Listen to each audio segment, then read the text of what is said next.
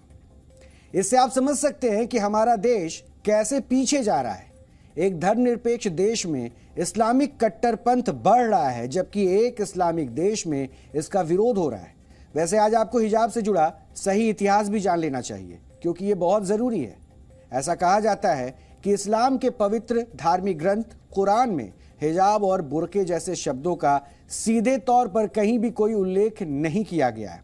हालांकि तर्क अपने अपने हैं, लोगों के अपने अपने मत हैं और इनकी जगह खिमर और जवाब जैसे शब्दों का भी इस्तेमाल किया गया है जिनका अर्थ है महिलाओं द्वारा अपना सिर और चेहरा ढकने से है। हालांकि कुछ लोग इस बात को गलत भी मानते हैं और यह भी कहा जाता है कि कुरान में हिजाब का कुछ जगह उल्लेख है। इसके अलावा कुरान में इस बात का भी उल्लेख मिलता है कि पैगंबर मोहम्मद साहब की पत्नी खिमर और जिवाब धारण करती थी, लेकिन कुरान में कहीं ये स्पष्ट रूप से नहीं लिखा गया है कि इस्लाम धर्म को मानने वाली महिलाओं के लिए हिजाब और बुर्का पहनना अनिवार्य है। दूसरी बात, कुरान में कहीं भी इस बात का जिक्र नहीं मिलता है कि अगर महिलाएं हिजाब और बुर्का ना पहने तो ये इस्लाम धर्म का अपमान होगा। यानी जो ये बात कही जाती है कि हिजाब पहनना इस्लाम धर्म के पालन की सच्ची भावना है, ऐसा सैद्धांतिक रूप से पूरी तरह से सही नहीं है। एक और बात, इस्लाम धर्म की उत्पत्ति से पहले अरब और मध्य पूर्व के देशों में हिजाब और बुर्का के पहनावे का चलन काफ़ी लोकप्रिय था। यानी ये पहनावा इस्लाम धर्म ने दुनिया को नहीं दिया, बल्कि ये पहनावा इस्लाम धर्म को अरब और मध्य पूर्व के देशों की सांस्कृतिक पहचान से मिला। लेकिन एक खास विचारधारा के लोगों ने इस बात का खूब प्रचार प्रसार किया कि अगर मुस्लिम महिलाएं हिजाब और बुर्का पहनेंगी तभी उन्हें सच्चे मुसलमान के तौर पर माना जाएगा। और आज इसी बात को आपको समझना है, ये बहुत ज़रूरी है।